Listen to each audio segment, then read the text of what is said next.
Paz do Senhor Jesus, meus irmãos, que bom vê-los, que Deus os abençoe neste dia e aos meus amados que estão pela internet nos acompanhando também.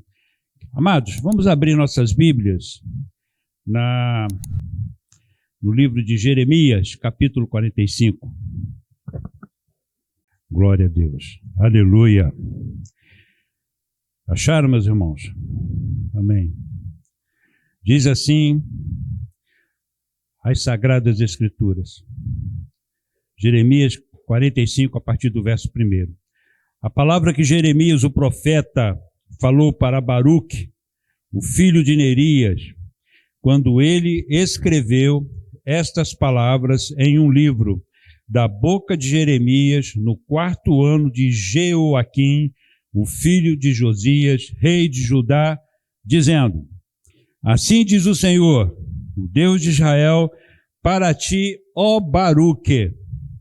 Tu disseste: ai de mim, agora, porque o Senhor tem somado tristeza à minha dor, e eu desfaleci em meu lamento, e eu não encontro descanso. Desta forma, tu lhe dirás: o Senhor diz assim: eis que aquilo que eu construí, eu irei destruir, e aquilo que plantei, irei desarraigar até mesmo toda esta terra. E tu buscas grandes coisas para ti? Não as busques, pois eis que eu trarei o mal sobre toda a carne, diz o Senhor, porém a tua vida eu darei a ti por um despojo, e em todos os lugares por onde tu fores. Vamos orar, queridos? Santo Deus, maravilhoso Pai, lida a tua palavra, Senhor. O máximo que eu posso fazer é explaná-la. Mas agora peço a teu Espírito Santo, a assistência dele, para que fale comigo aquilo que o Senhor quer exatamente que seja dito, mas que também o Senhor contemple os nossos corações aqui e as nossas mentes, dando-nos o entendimento necessário, Pai, para entendermos qual é a tua proposta e qual é a lição que o Senhor quer nos trazer aqui hoje. Ajuda-nos nisso. Quanto a mim, Deus, estou nas tuas santas mãos, usa-me da forma como desejares, pois é no nome de Jesus que louvamos o teu nome. Amém. Sentemos, queridos. Nas minhas meditações,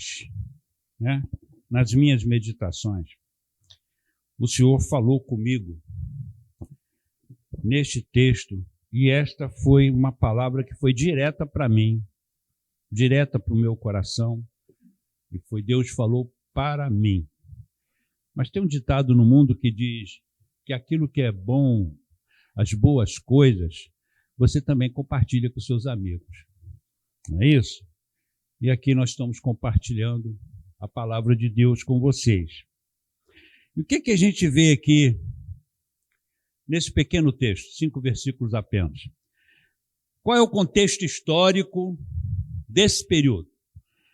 O texto situa-se no 4º ano de Jeoaquim, filho de Josias, rei de Judá. Este era um tempo de profunda crise entre o Egito e a Babilônia. Por quê? Porque essas duas nações estavam disputando hegemonia. Inclusive Israel chegou a ser tributário delas.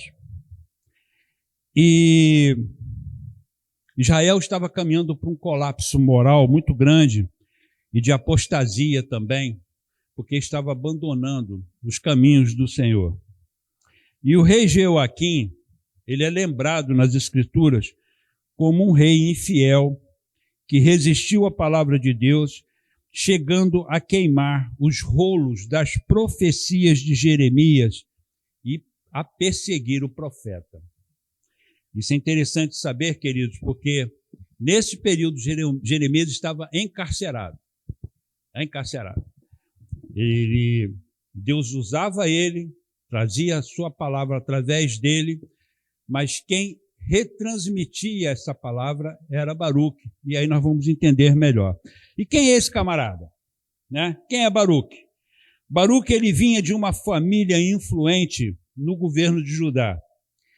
Seu avô, Maazéias, fora governador de Jerusalém no período do rei Josias. E o seu irmão Seraías serviu como oficial de alta patente, uma espécie de intendente, embaixador, na corte do rei Zedequias, sempre desempenhando missões diplomáticas. Então, a família de Baruque, tá, era uma família ligada à política, ao governo. Tinha influência, muitas influências, né, na nação. E o que acontece aqui? Nós vamos entender isso lá em Jeremias 51, 59, tá? Quando houve a destruição de Jerusalém pelos babilônios, o irmão dele, Seraías, tá, estava nessa posição que eu falei aqui agora. Baruque era o secretário pessoal de Jeremias e seu amigo também.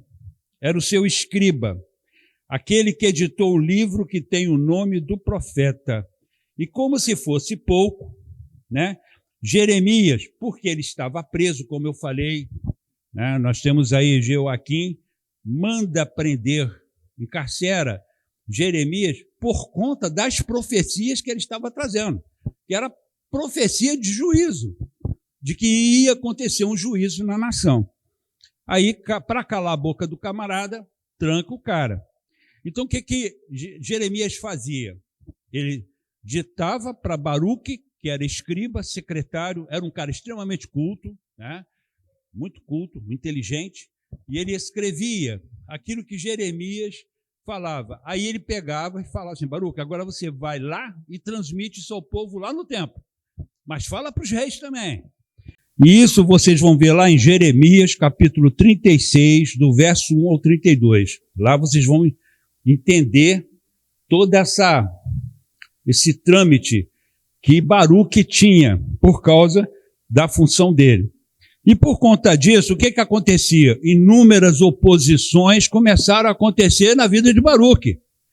Baruque começou também a sofrer retaliações, porque Jeremias estava preso, mas era ele que transmitia a mensagem. Por conta disso, o couro caía em cima dele também.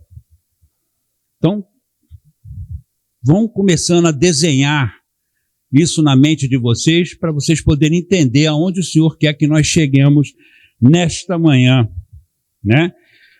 Mas Baruque tinha uma qualidade.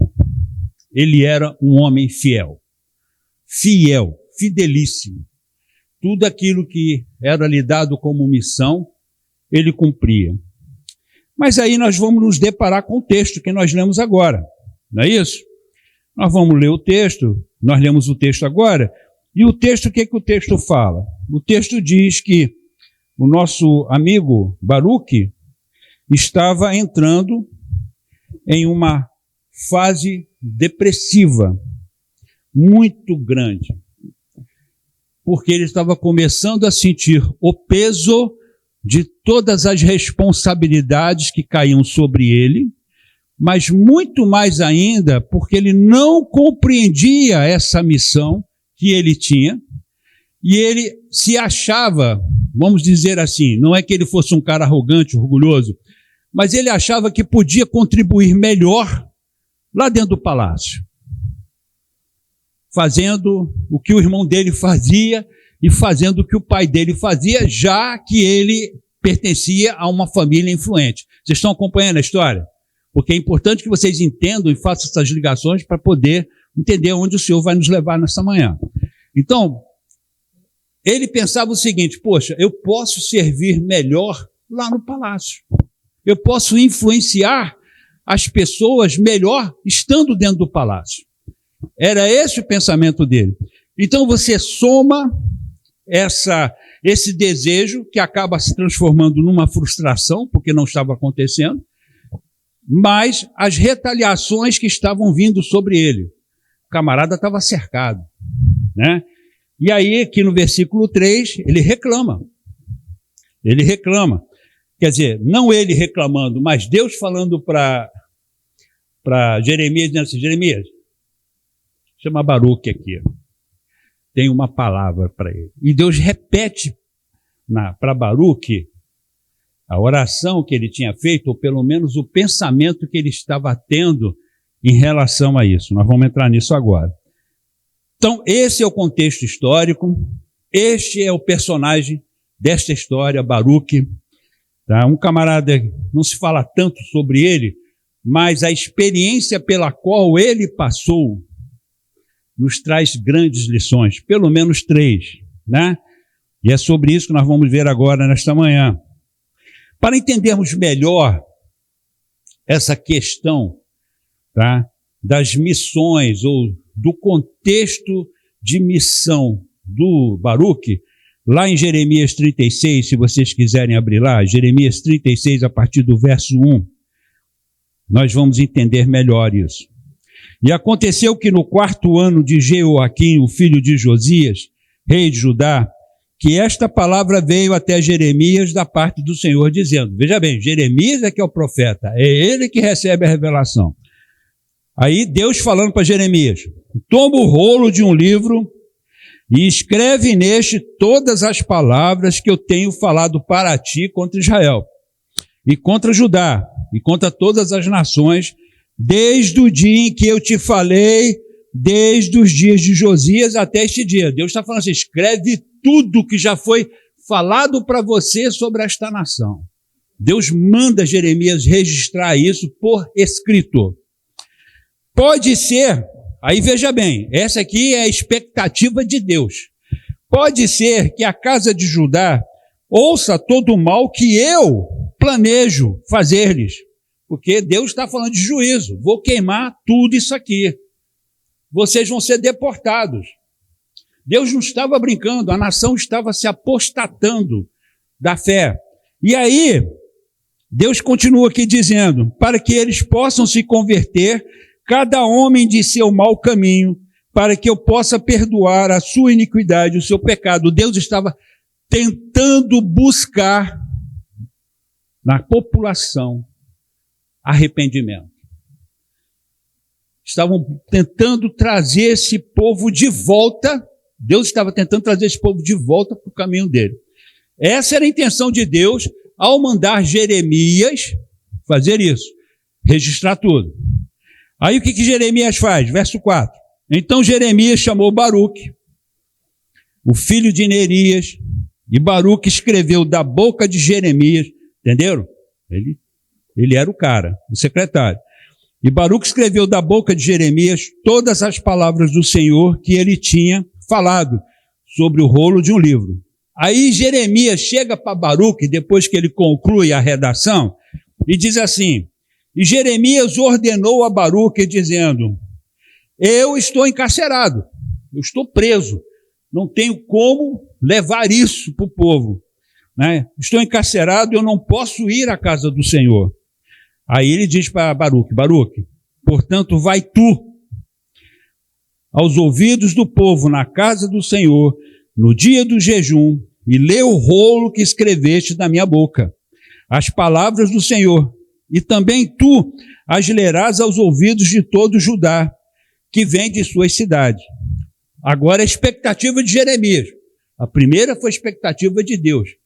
Deus querendo que a nação se arrependesse. Aí Jeremias vai e diz, eu tenho uma expectativa, Baruque, pode ser que eles venham a apresentar a sua súplica perante o Senhor e retornem cada um de seu mau caminho, pois grande é a ira e a fúria que o Senhor tem manifestado contra este povo.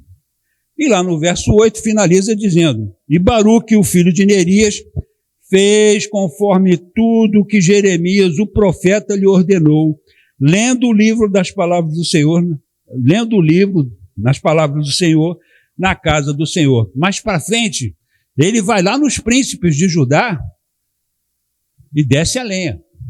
Baruque estava botando o pescoço dele, estava, né, expondo o pescoço dele.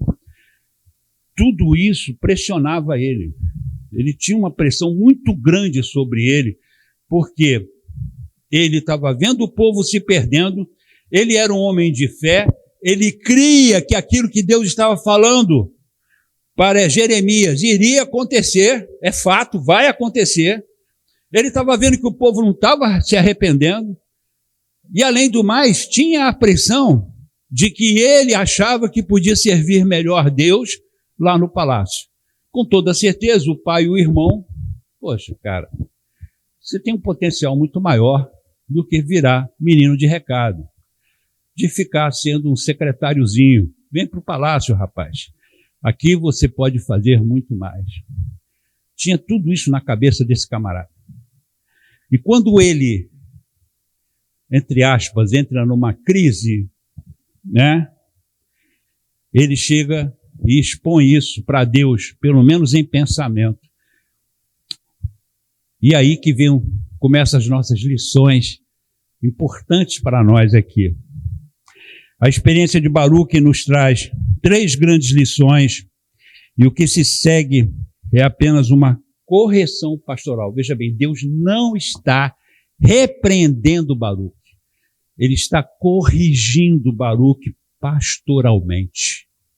Diferente, porque Baruque não estava pecando. Ele estava em conflito. E ele precisava, naquela hora, de alguém que chegasse bem pertinho dele, né? Um amigo, uma pessoa que te entenda, que te compreende, que conhece os teus sentimentos. E essa pessoa é Deus, gente. E aí, a primeira coisa que nós aprendemos aqui, esse texto de Jeremias 45, ele abre as cortinas desses ensinamentos, e a primeira coisa que vem é que Deus se importa conosco individualmente. Deus não nos olha num rebanho. Percebe? Quando Deus olha do céu, ele vai identificar a Cláudia, ele vai identificar o Max, a Valéria, o pastor Reginaldo, minha esposa. Ele vai identificar cada um de nós. Nesse exato momento, Deus está nos escaneando individualmente. Ele sabe o que está passando no seu coração agora, se você está pensando no frango do almoço, ou se você está pensando em qualquer outra coisa. O fato é que Deus está nos vendo por dentro. E isso, ao mesmo tempo que nos traz algum temor, nos traz um conforto, porque Ele nos trata de forma individual. A mesma maneira como Deus fala comigo, não é a mesma maneira que fala com o pastor Reginaldo. Percebe? Nós tínhamos uma amiga no nosso círculo de amizade lá de casa. Eu nunca vi menina para ser protegida por Deus igual essa menina. Tudo ela conseguia. Tudo ela conseguia. Ela queria um carro novo, pá, o carro aparecia. Falando sério, Isabel sabe quem é. Entendeu? Tudo que ela desejava, ela conseguia, ela tinha sucesso. Aí um dia eu cheguei para ela e falei assim, você é peixinho de Deus, porque eu nunca vi uma pessoa ter tanta sorte na vida como você. Eu luto, eu me esborracho todo, não acontece 1% do que você consegue. Deus tem um negócio contigo. A maneira como Deus lida conosco é diferente, porque Ele nos trata como indivíduos. Percebe? Então, isso nós temos que ter na mente. E aí começa a nossa lição. Porque Deus chega para Baruque, né? No caso aqui, chega para Jeremias, e diz assim, Jeremias, chama Baruque, traz ele aqui, que eu quero falar com ele. Mas fala através de Jeremias. Aí Jeremias começa a abrir a boca dele e diz, assim diz o Senhor, o Deus de Israel, para ti, ó Baruque. Dá o nome do cara. Ó homem de Deus, ó grande servo. Não, Baruque. Individual. Deus está falando para o indivíduo. E interessante aqui, que não é no momento onde as coisas estavam bem. Judá estava colapsando moralmente. Israel estava afastada, de novo, Judá estava afastada de Deus, totalmente corrompida. Era um momento de juízo. Babilônia estava chegando. Nabucodonosor vinha com sangue nos olhos. E Deus simplesmente para aí. Não, para isso aqui, porque agora eu quero conversar com o Baruque. Quero bater um papo com ele. Percebe? Tantas coisas explodindo, mas o mais importante, naquele momento, era Deus falar com Baruque. E eu acho isso aqui lindo, irmãos, porque o Rei do Universo, o dono de todas as coisas, o Senhor absoluto, o majestoso Deus, para tudo, mas chega aqui, vamos conversar. Para aqui. E a gente vai ver na Bíblia várias pessoas passando por esse mesmo processo. Por exemplo, nós vamos ver Josué, quando ele precisava vencer os amorreus. O que acontece lá? Tá? Ele tinha, para ele vencer, precisava continuar dia, porque senão ele não ia conseguir vencê-los. E aí ele ora, ele fala com Deus, tá? E ordena que o sol e a lua parassem. Na realidade, nós sabemos que foi a terra que parou, mas a Bíblia fala dessa maneira por causa da perspectiva de quem está relatando. Entendeu? Então, para quem está aqui na terra, o que para é o sol. Ele não está vendo a terra girar? É o sol que para, é a lua que para. E naquele caso, ali, Deus atendeu a oração de um homem, como está escrito lá em Hebreus. Então Deus se importa com você e comigo, não me interessa o que você acha, o que você não acha, não importa o que nós pensemos, de que Deus está distante, o fato é que nesse exato momento, Ele está te escaneando, Ele está te vendo. E Ele sabe exatamente tudo da sua vida. E Ele te conhece pelo nome. Assim diz o Senhor, o Deus de Israel para ti, ó Baruque. E aí vem Deus repetindo para Baruque, para mostrar para ele, que era ele mesmo que estava falando. Tu disseste, Deus está falando, você falou isso. Ai de mim agora, porque o Senhor tem somado tristeza à minha dor, e eu desfaleci em meu lamento, e eu não encontro descanso. O camarada estava exausto, cansado, agoniado, com todas essas situações acontecendo. Então Deus se importa com seus conflitos.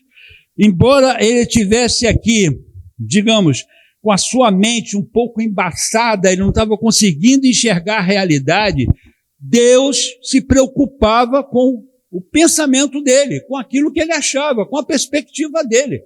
Podia estar errada? Ela estava errada. Mas Deus aceitou isso. Entendeu ele.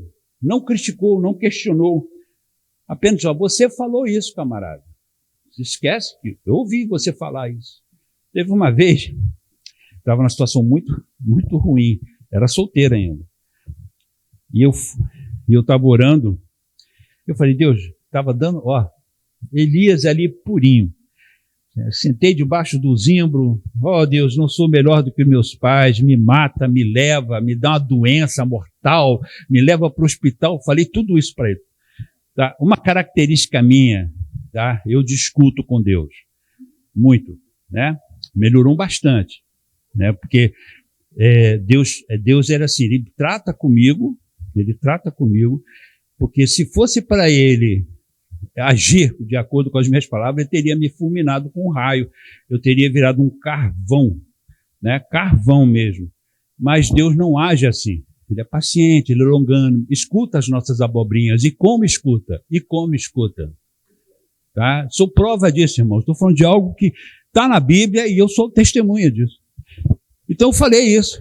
Me mata, me leva, não sei o quê. E um belo dia estava numa oração e o Senhor fala comigo lá na oração, né? Você pediu para mim a morte, mas eu não vou te dar a morte. Eu vou fazer outra coisa com você, tá? Eu preferi a morte, porque o que ele fez comigo foi terrível. Então, meus queridos, no meio de uma crise nacional gigante, o Criador do Universo parou para enviar uma mensagem exclusiva a uma pessoa. A uma pessoa. Assim diz o Senhor, Deus de Israel, para ti, ó Baruque. Isso nos ensina que Deus nos enxerga individualmente, Ele ouve os nossos desabafos, não ignora o nosso cansaço e as nossas crises emocionais. Tudo isso assemelha-se ao que o salmista diz. O que o salmista fala? Lá em Salmos 6,6, nós lemos assim: estou cansado do meu gemido, toda noite faço a minha cama nadar, molho o meu leito com as minhas lágrimas. O salmista estava em desespero. Ele chorava toda noite. E aqui no Salmo 38,8, o salmista também fala: eu sou fraco e dolorosamente quebrado. Eu tenho rugido, preste atenção, eu tenho rugido, ele tem berrado, pelo causa do desespero dele. Eu tenho rugido por causa do desassossego do meu coração. Quantos de nós não houve um momento a gente berrar, gritar? Salmo 139,2, que todo mundo conhece. Tu conheces o meu assentar e o meu levantar, entendes o meu pensamento de longe. Deus sabe antes que a gente fale qualquer coisa, Deus conhece tudo.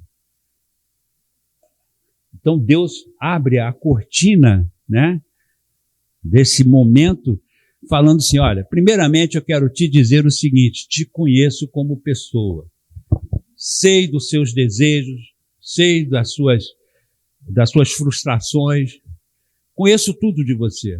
Você não está longe de mim. Mas vamos lá. Qual seria a segunda lição? A segunda lição é de que Deus é soberano e não precisa dar satisfações dos seus atos. E onde está isso, meus irmãos? 45:4. Olha lá. Jeremias 45:4. Acabamos de ler. Diz assim: desta forma, tu lhe dirás. Olha o que Deus faz com Jeremias. Ó, não muda. É para dizer para ele do jeito que eu estou te mostrando aqui. Então, desta forma tu lhe dirás. O Senhor diz assim: eis que aquilo que eu construí, eu irei destruir. E aquilo que plantei, irei desarraigar. Até mesmo toda esta terra. Então, a resposta divina transmitida por Jeremias reafirma a soberania absoluta de Deus. Ou seja, Deus chega para Baruque e diz para ele assim: cara, fui eu que fiz essa nação. E eu posso cortar ela no momento que eu quiser. Eu posso botar fogo em tudo aqui a hora que eu desejar. Já vi o pastor Reginaldo falando diversas vezes aqui nas lições da Escola Bíblica Dominical e nas pregações também, quando ele fala assim: ó, Deus é soberano, ele não precisa te dar satisfações de nada. E o nosso problema é que nós tentamos trazer Deus para a nossa lógica, como se ele tivesse que nos responder pelas suas ações, né? A soberania de absoluto controle e domínio de Deus sobre sua criação é um tema central das Escrituras. E meus irmãos, Deus faz aquilo que ele acha que tem que fazer. Vai ter coisas que você vai ler na Bíblia e você vai falar assim: isso é um absurdo. Isso é um absurdo. Como é que Deus faz um negócio desse? Ah? Ele faz. E se você ficar nas tamancas, pular dessa altura, não vai alterar o fato de que ele faz e vai continuar fazendo. Né? E você vai ter dois trabalhos. Primeiro você vai pular, mas depois você vai ter que parar de pular. E vai ter que entender isso. A Bíblia ensina que ele age conforme seu próprio propósito. Temos que entender que Deus tem o propósito dele. Ele é que sabe o que é melhor. Ele é que sabe para onde você tem que ir. Ele é que sabe o que tem depois da curva. Nós não sabemos nada. Não conhecemos nada. Somos igual aquele cavalo que anda com aquelas viseiras nas laterais, sabe? Porque nós não conhecemos, não sabemos, não temos condições de entender o futuro. Como é que faz? Como é que não faz? Ele não deve explicações a ninguém, sendo os seus decretos perfeitos e justos. Tudo que Deus faz, por mais absurdo que possa nos parecer, é perfeito e justo. Percebem? A nossa lógica é podre, ela não vale para nada. Baruque estava apreensivo, incomodado com o estado da sua nação. Ele cria que o juízo ia chegar e ele estava preocupado com o povo desviado. Ele estava ali amargurado porque ele tinha família também e vinha lá os membros da sua família, todo mundo desviado, todo mundo fazendo o que não era certo fazer. Não é assim que nós ficamos também com os nossos queridos? E também, quanto a essa questão toda dele, serve aqui, serve lá, o que eu vou fazer? Então ele questionava a Deus sobre algumas coisas. E aí Deus fala para ele, você disse isso, ai de mim agora. Então ele agiu como Cleiton age, ele agiu como Elias agiu, como Jó, então nem se fala, porque o que Jó fez foi muito, reclamar da condição que ele estava vivendo. Ele não entendia por que ele tinha que sofrer aquilo tudo. Precisou de, no final de tudo, Deus calar ele. E da forma mais inteligente possível, chamando ele para uma conversa. Senta aqui, cara, tu é o sábio, você é o cara, senta aqui do meu lado e venha aqui expor toda a sua sabedoria. Nós procuramos sempre acomodar Deus na nossa lógica. Tem um exemplo que eu sempre uso, sempre não, porque ele é doloroso para mim, mas que agora cabe eu colocar ele.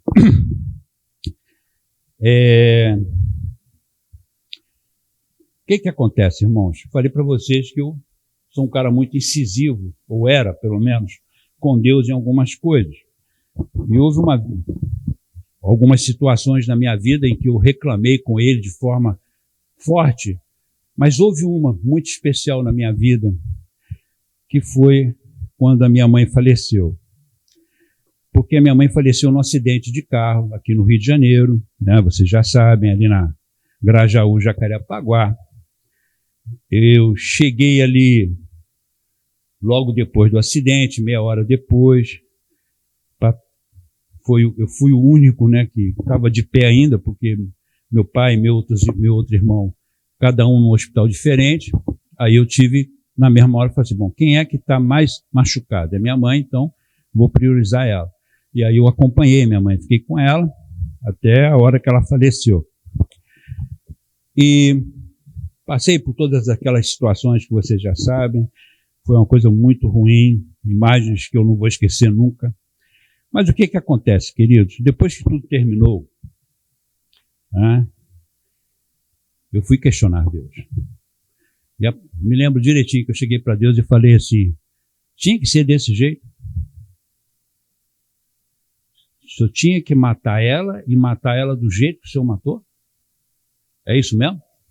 É desse jeito? Toda despedaçada? E me fazendo ver tudo isso? E isso eu repetia para Deus o tempo todo. E Deus não falava nada comigo. Nada. Nada. Mas um dia, ele usou uma pessoa muito usada por Deus. Do nada essa pessoa veio. Eu não fui em busca de ninguém, que eu estava tão chateado, decepcionado com a vida. Enfim, estava bem ruim. E essa pessoa chegou para mim e fez a mesma coisa que Deus fez com Baruque. Né? Chamou no canto e disse assim, isso foi o que Deus falou para mim. Ipsis literis. Tá? A sua mãe era uma rosa no meu jardim, que no devido tempo eu colhi. Ponto final.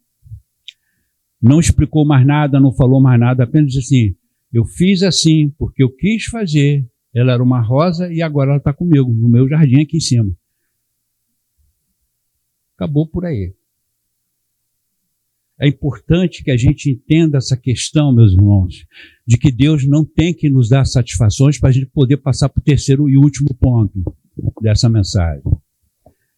Deus não é obrigado a nos responder em nada. Embora a gente force Deus a isso, como se nós pudéssemos, né? Mas Ele não tem que responder por que tem que ser assim. Por que foi assim comigo, Deus? E aqui, queridos, lá em Daniel 4,35, Deus fala para Daniel, olha o que o Senhor diz para Daniel. e todos os habitantes da terra são considerados como nada. Como nada. E ele faz conforme a sua vontade no exército do céu. Então ele está dizendo o seguinte: tanto faz no céu e na terra, faço do jeito que eu quero. E ninguém tem nada a ver com isso. E entre os habitantes da terra, e aí ele completa, e ninguém pode paralisar a sua mão ou dizer-lhes: o que fazes tu? O que é que você está fazendo? O que é que o Senhor está fazendo, Deus? O texto de Daniel está dizendo o seguinte: ninguém pode paralisar a mão dele e nem dizer para ele: por que tu estás fazendo isso comigo? Não temos esse direito. Quer a coisa mais complicada? Romanos, bem conhecido esse texto, capítulo 9, versos 20 e 21, diz assim: mas, ó homem, quem és tu para que contestes a Deus? Dirá a coisa formada o que formou: por que tu me fizeste assim? Não tem o oleiro poder sobre o barro, para da mesma massa fazer um vaso para a honra e outro para a desonra? Não tem? Não tem? Deus não tem esse poder? Ele não pode fazer isso? Ele pode fazer o que ele quiser. Ele pode fazer o que ele quiser. E agora nós vamos para o terceiro e último ponto dessa meditação, porque eu espero que os irmãos tenham entendido isso. Deus nos trata de forma individual. Ele se importa com as nossas abobrinhas, com aquilo que nós falamos, tá, de errado, das nossas contestações. Ele escuta. Ele não te queima, porque eu sou prova viva disso. Ok? Se fosse para me queimar, Deus teria me queimado há anos atrás. E não fez. E não fez. Tá? Porque Ele escuta os meus lamentos. Mas na contrapartida, precisamos entender que Deus é soberano nas coisas que Ele decide. E quando Ele faz, eu vou fazer assim, Ele vai fazer assim. E não importa o que você diga. Não importa o quanto você pule. Deus vai fazer, porque Ele é Deus. Amém? Agora nós vamos para o terceiro ponto desse texto que nós lemos agora há pouco. E que fala de resiliência e não resistência. E aí vamos entender isso aqui? O texto diz assim: e tu buscas grandes coisas para ti? Não as busques, pois eis que eu trarei o mal sobre toda a carne, diz o Senhor. Porém a tua vida eu darei a ti por um despojo em todos os lugares para onde tu fores. No capítulo 45 que nós lemos de Jeremias. O que o texto está dizendo aqui? Embora alguns autores destaquem o fato de que Deus está valorizando a vida e Ele está puxando para a baila, né? A questão de que a vida é preciosa e nós devemos nos importar com a vida. O sentido do texto, para mim, o que Deus me mostrou, ele fala de uma constante resiliência. Então vamos entender isso direitinho. Então, na mesma esteira da questão de Deus ser soberano nas coisas que Ele faz, vem a questão das resiliências. E o que é resiliência? Definição de resiliência, olha só. Resiliência é a capacidade de se adaptar, recuperar e seguir em frente diante das dificuldades. Preste atenção. Crises ou mudanças bruscas. Em vez de apenas suportar o estresse, trata-se de absorver o impacto e ajustar-se à nova realidade. E muitas das vezes pode acontecer de você sair fortalecido dessa experiência. Resiliência é a nossa capacidade de nos adaptarmos a essas situações.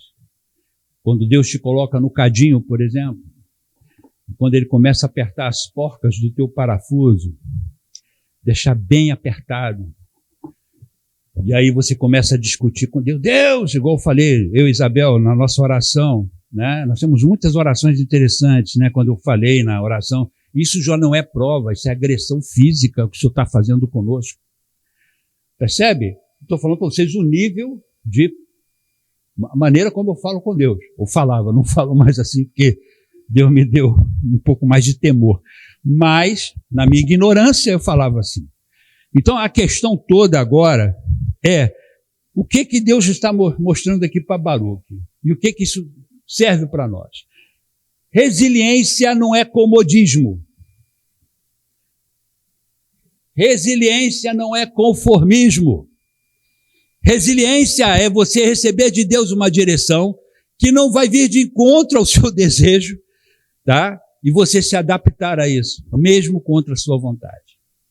Isso é resiliência. É muito difícil, irmãos. Todo mundo sabe o quão difícil é, né? É um relacionamento que Deus não aprova, e aí você insiste naquele relacionamento e Deus não aprova. Não aprova. Então, se você quer seguir o que a palavra diz, você vai precisar ser resiliente.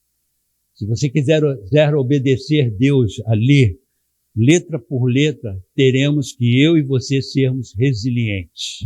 Precisamos ter essa capacidade de adaptarmos à vontade de Deus, porque 100% das vezes, vou repetir, 100% das vezes, a vontade de Deus é diferente da nossa. Isso é certo, é líquido.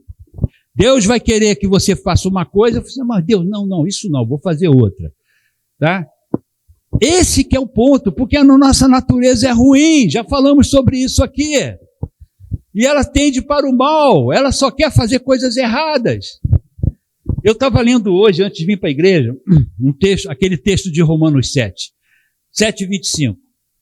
Ali é impressionante. Paulo chega no auge do desespero dele, quando ele diz assim, ai, a minha alma, o meu coração, o meu espírito quer servir Deus, mas tem uma outra lei maldita nos meus membros que me obrigam a fazer o mal.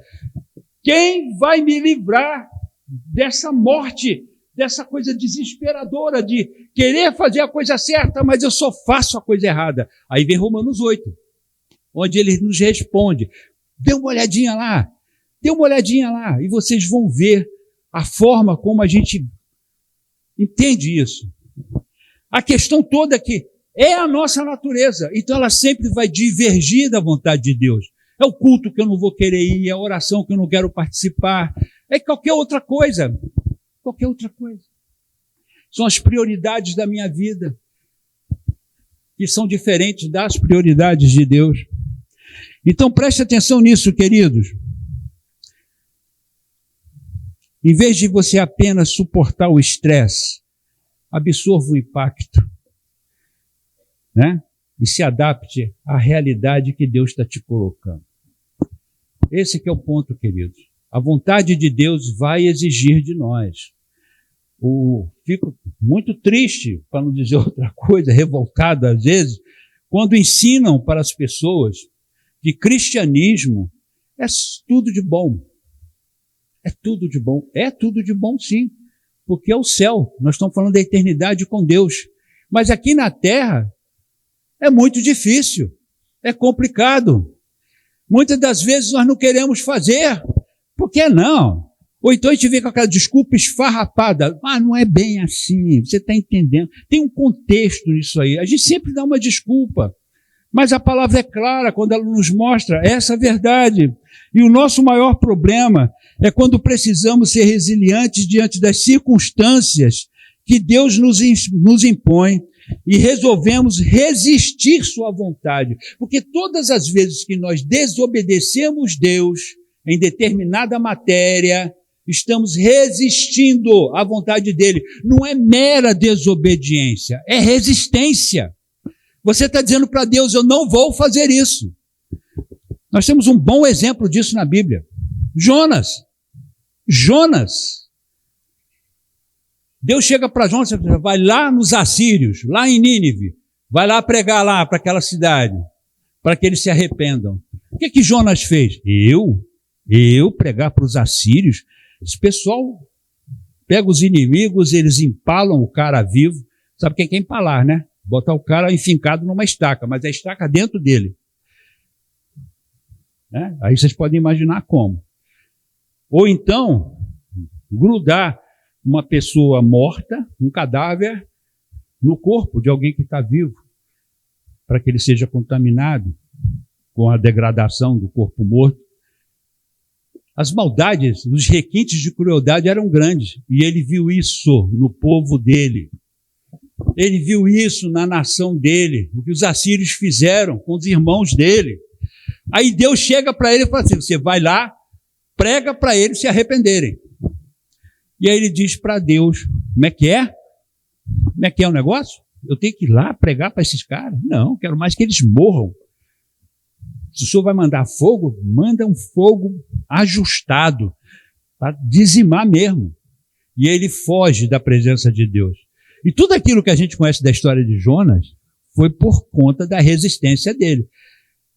Lá no ventre do peixe, ele faz aquela oração. Aí ele, Deus, vamos lá, vamos fazer. Vocês acham que Jonas ali estava consciente que ele... Eu tenho minhas dúvidas aqui, porque quando ele prega para a nação, ele sai da cidade, senta-se numa posição privilegiada para contemplar Deus mandando fogo sobre eles. E os caras já tinham se arrependido. Todo mundo se arrependeu, tá? Do rei até o mais humilde servo. Mas ele queria vingança. E aí ele reclama com Deus. Ele reclama com Deus. Pede morte, pede tudo que tem direito. Percebem como é que é o negócio? Então, esse é o ponto. Na lógica dele, pregar para um povo que esfolou, empalou, mutilou, decapitou os seus patrícios, não fazia o menor sentido para ele. Por outro lado, Jeremias age de forma contrária. Olha só como é que Jeremias age. E aqui, meus irmãos, o que Deus pede para ele, eu vou falar, é absurdo.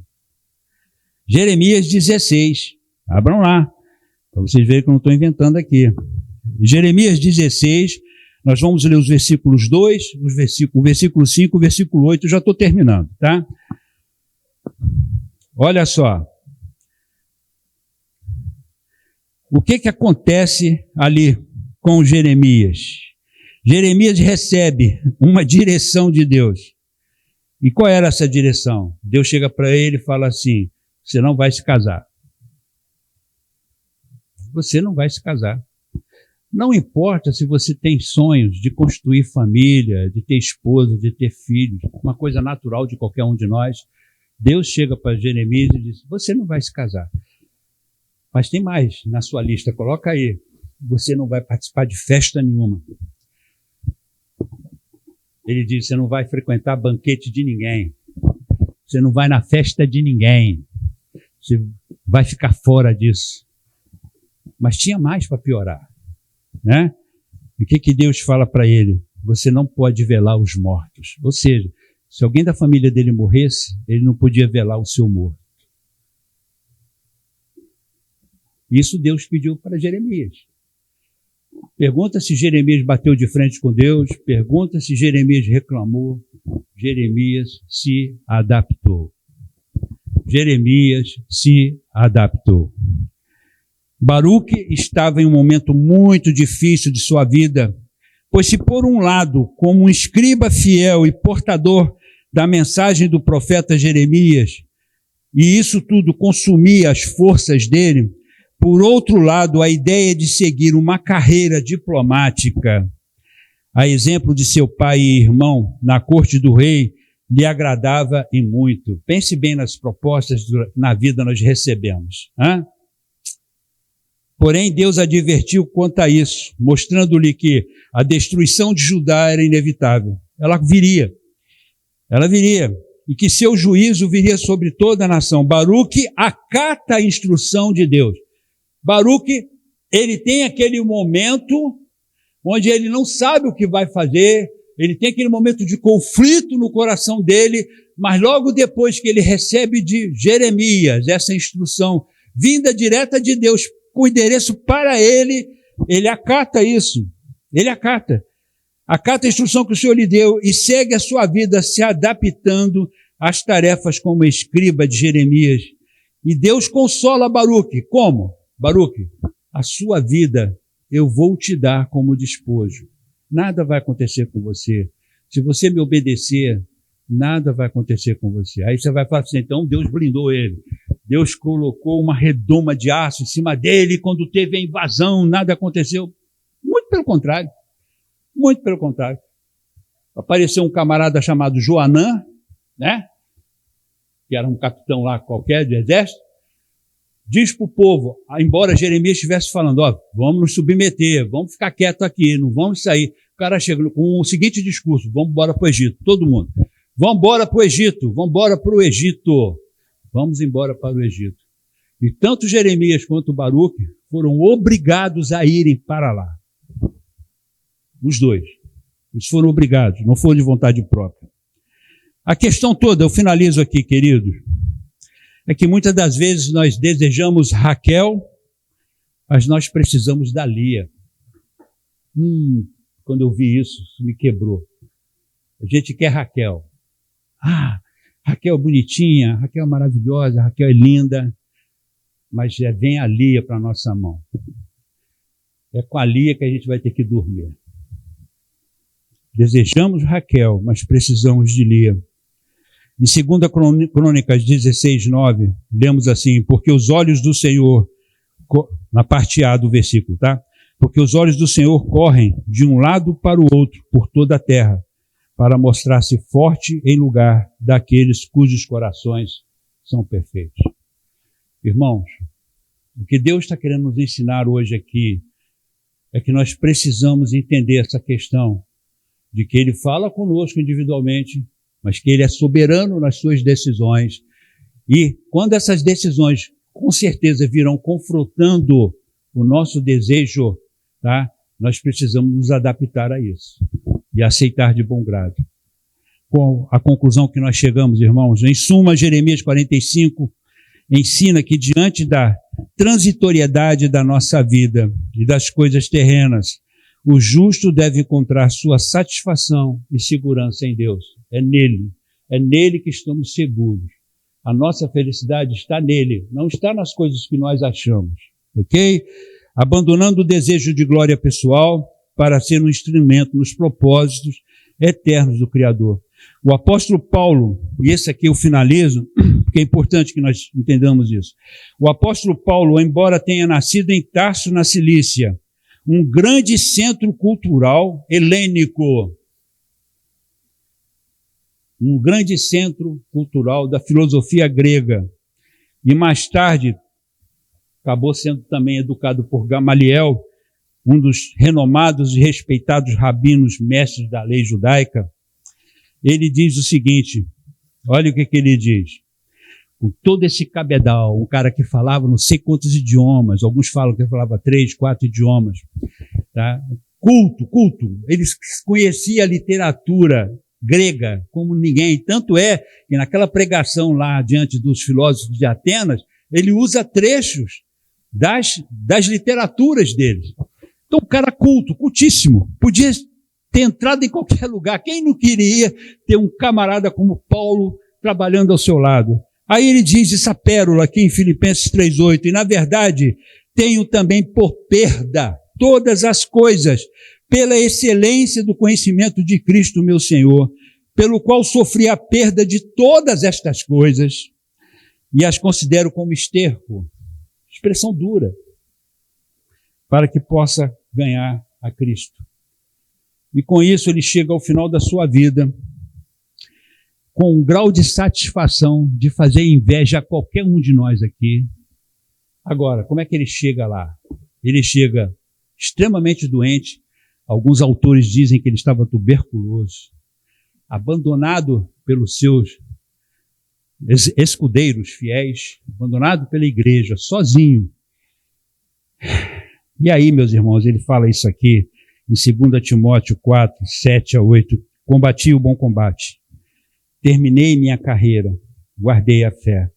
Desde agora me é estendida uma coroa de justiça, a qual o Senhor, o justo juiz, me dará naquele dia, e não somente a mim, mas também a todos que amam a sua aparição. Essa foi a meditação que Deus deu para mim, mostrando para mim a direção que eu devo seguir. Amém? E eu compartilho com vocês agora. Que Deus os abençoe. Pastor Reginaldo, para as considerações.